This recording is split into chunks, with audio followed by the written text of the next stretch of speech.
Hello दोस्तों, मैं स्नेहल सिंह आज आपके अपने यूट्यूब चैनल ट्रिपल इंस्टीट्यूट में आपका हार्दिक स्वागत करता हूं। जैसा कि मैं आज वर्णमाला का दूसरा पार्ट पढ़ाने जा रहा हूं। अगर आपने अभी तक पहला पार्ट नहीं देखा है तो आई बटन पे क्लिक करें और मैं डिस्क्रिप्शन बॉक्स में लिंक छोड़ दूंगा, वहां से पहला पार्ट ज़रूर देखें और चैनल को लाइक शेयर और सब्सक्राइब ज़रूर करें। और अगर कोई प्रश्न हो तो उसे कमेंट बॉक्स में कमेंट करके पूछें। जैसा कि मैंने आपको पहले पार्ट में बताया था कि ये हिंदी का बहुत ही मोस्ट इम्पॉर्टेंट टॉपिक है वर्णमाला, जिससे हर एक पेपर में इस टॉपिक से बहुत सारे क्वेश्चन बनते हैं। और ये एक हिंदी का बहुत ही वेरी वेरी इम्पॉर्टेंट टॉपिक है। पहले आज हम लोग थोड़ा आपको इसमें डीप में बताएंगे और कल से हम लोग इसकी टेस्ट सीरीज़ चालू करेंगे, जिससे मैं आपको 100 to 120 क्वेश्चन कराऊंगा और उसमें आपका सब कवर हो जाएगा। आपको कोई भी दिक्कत नहीं रह जाएगी वर्णमाला से। चलिए, मैं आपका ज़्यादा समय ना लेते हुए वर्णमाला का पार्ट 2 चालू करता हूँ। जैसे पहला पार्ट होता है स्वरों का विभाजन। स्वरों का विभाजन कैसे होगा? पहला होता है मात्रा के आधार पर। मात्रा के आधार पर हम लोग कैसे करेंगे? मात्रा के आधार पर पहला हम लोग करेंगे ह्रस्व स्वर। जैसा कि मैंने आपको पहले पार्ट में बताया था कि ह्रस्व स्वर होते क्या हैं। एक बार मैं फिर से रिपीट करता हूँ। ह्रस्व स्वर वो स्वर होते हैं जिनके उच्चारण में एक मात्रा का समय लगता है, वो ह्रस्व स्वर होते हैं। और ह्रस्व स्वर होते कौन कौन से हैं? छोटा आ, छोटा ई, छोटा ऊ, ये आपके हमारे कौन से स्वर होते हैं? ये ह्रस्व स्वर होते हैं। चलिए, दीर्घ स्वर। दीर्घ स्वर क्या होते हैं? दीर्घ स्वर होते हैं जिनमें मतलब उच्चारण करने में ह्रस्व स्वर से अधिक समय लगे, मतलब दो मात्रा का समय लगे, वो दीर्घ स्वर होते हैं। दीर्घ स्वर होते कौन कौन से? बड़ा आ, बड़ी ई, और ये सारे वर्ण आपके दीर्घ स्वर के अंतर्गत आते हैं। चलिए, अब सेकंड पार्ट क्या होता है? जीभ के आधार पर। जीभ के आधार पर मतलब कैसे, मैं आपको समझाता हूँ। पहला होता है अग्र स्वर, जिनके उच्चारण में जीभ का आगे का भाग काम करेगा। मतलब इन वर्णों को जब भी आप उच्चारित करेंगे तो आपके जीभ का आगे का भाग काम करेगा। छोटी ई, बड़ी ई, ये जीभ के आगे का भाग काम करेगा। चलिए, मध्य स्वर क्या होता है? मध्य स्वर होता है जो बिल्कुल गले के बीच से बोला जाता है। जैसे आ, ये आप उच्चारित करेंगे तो ये आपके बिल्कुल गले के बीच से, मध्य से निकलेगा। चलिए, पश्च स्वर क्या होता है?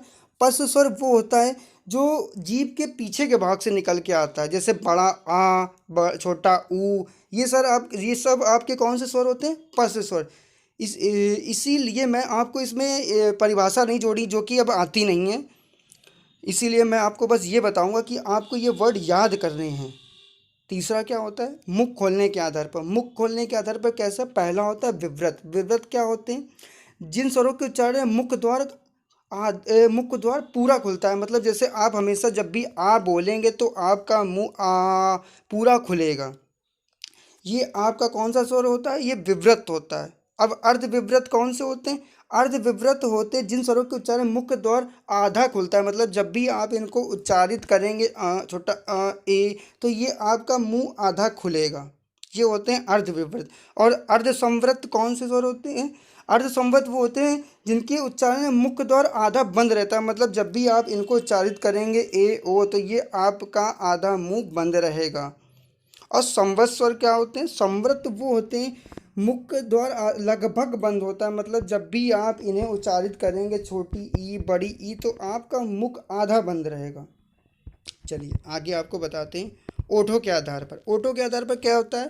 पहला होता है अव्रकमुखी। अव्रकमुखी कौन कौन से होते हैं? छोटा आ, बड़ा आ, छोटी ई, बड़ी ई। आपको परिभाषा याद करने की ज़रूरत नहीं है। ऐसे ही पेपर में पूछा जाता है कि अव्रकमुखी स्वर कौन से होते हैं, तो बस आपको ये ज़रूर याद करना है, ये स्वर आएंगे। अब दूसरा होता है व्रतमुखी। व्रतमुखी क्या होते हैं? व्रतमुखी होते हैं छोटा ऊ, बड़ा ऊ, ये सब आपके कौन से होते हैं? ये आपके व्रतमुखी होते हैं। चलिए, इसी का पांचवा पार्ट होता है नाक व मुंह से बोलने के आधार पर। मतलब जब भी आप इन वर्णों को बोलेंगे, पहला होता है निर्नासिक वर्ण। जब भी आप इनको बोलेंगे छोटा आ, बड़ा आ, तो ये आपके नाक व मुख के बोलने के, मतलब जब भी आप इन वर्णों को बोलेंगे तो ये नाक और मुख दोनों आपका काम करेगा। जैसे आप बोलिए छोटा आ, बड़ा आ, तो आपका नाक और मुख दोनों काम करेगा। दूसरा होता है अनुनासिक स्वर। अनुनासिक स्वर कौन से होते हैं? ये पेपर में ट्रेंडिंग में क्वेश्चन रहता है हमेशा। बहुत इंपॉर्टेंट क्वेश्चन है कि अनुनासिक स्वर क्या होते हैं। बस आप इनको लर्न करिए। अनुनासिक स्वर यही होते हैं और आपको कोई भी परिभाषा याद करने की ज़रूरत नहीं है। चलिए, आगे आगे क्या है? व्यंजनों का वर्गीकरण। व्यंजनों का वर्गीकरण कैसे होता है? पहला होता है घोष के आधार पर। अब घोष अघोष क्या होते हैं वो मैं आपको समझाता हूँ। पहला होता है अघोष। अघोष क्या होते हैं? प्रत्येक वर्ण का प्रथम और द्वितीय वर्ण, मतलब क्या, जैसे का, पा, बा, ये सब जब आप इनको करेंगे तो ये आपके प्रत्येक वर्ग का प्रथम और द्वितीय, और मैंने अभी नीचे टेबल बनाई है उससे आपको ज़्यादा अच्छे से समझ में आएगा। और सघोष क्या होते हैं? सघोष होते हैं जो प्रत्येक वर्ग के तृतीय, चतुर्थ और पंचम वर्ण, मतलब तीसरा, चौथा और पांचवा वर्ण जो होता है वो आपका किसके अंतर्गत आता है? सघोष के। अब देखिए मैं आपको भी नीचे टेबल में समझाऊंगा, बहुत अच्छे से आपको समझ में आएगा। सेकंड पार्ट होता है प्राण के आधार पर। प्राण क्या होते हैं? देखिए पहला होता है अल्पप्राण, दूसरा होता है महाप्राण। और अल्पप्राण अब क्या होता है?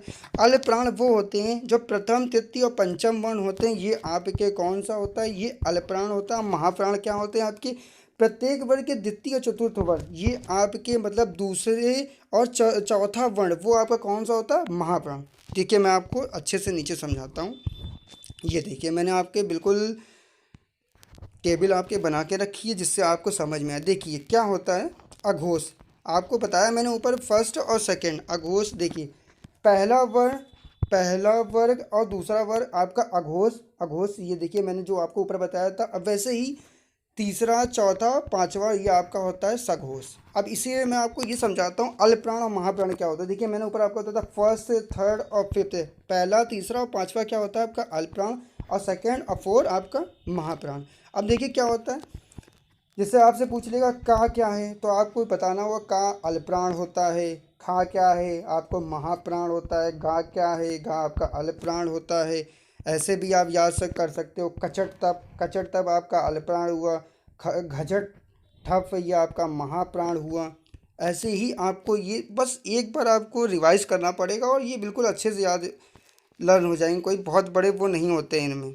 अब देखिए मैंने पेपर की दृष्टि से ये महत्वपूर्ण क्वेश्चन आपके लिए बनाए हैं। जैसे कभी कभी पूछ लेता है वाह क्या होता है? वाह, वाह आपका होता है दंतोष्ठ व्यंजन। कौन सा व्यंजन होता है? दंतोष्ठ व्यंजन। ऐसे ही पेपर में क्वेश्चन रख दिया जाता है कि वाह क्या होगा, तब वो आपका क्या होगा? दंतोष्ठ व्यंजन होगा वाह।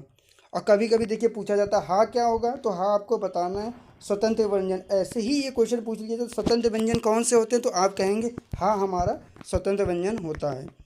नासिक ध्वनियाँ, ये देखिए ये भी बहुत इंपॉर्टेंट क्वेश्चन है। नासिक ध्वनियाँ, ये सारी ही नासिक ध्वनियाँ होती हैं, बस आपको एक बार रिवाइज करना है, बिल्कुल आपको लर्न हो जाएगा।